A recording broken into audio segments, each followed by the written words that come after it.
డబ్బున్నవాడు, luxury ఉన్నవాడు ఐశ్వర్యవంతుడు కాదు. ఫస్ట్ అది తెలుసుకోండి.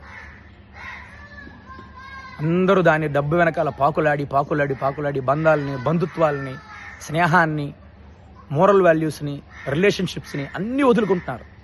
ఏం చేసుకుంటారు ఆ డబ్బుతో? ఏం చేసుకుంటారు? మనుషులు ఎవరు నువ్వు అనుభవించడానికి నీ చుట్టూ మనుషులు ఎవరు లేకుండా డబ్బు మాత్రం పెట్టుకొని ఏం చేస్తావా? డబ్బు వెనకాల పరిగెత్తి ఆ డబ్బు అహంకారంతో అందరినీ దూరం చేసుకొని ఏం చేసుకుంటావు?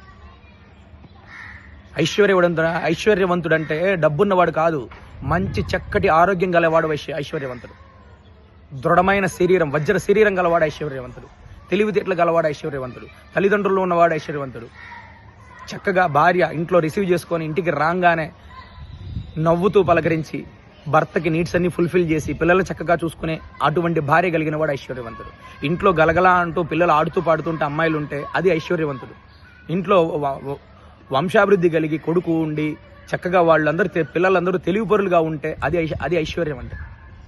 ఐశ్వర్యం అంటే అది తల్లిదండ్రులు కలిగి ఉండడము, అనుకూలవతి అయిన భార్య కలిగి ఉండడము,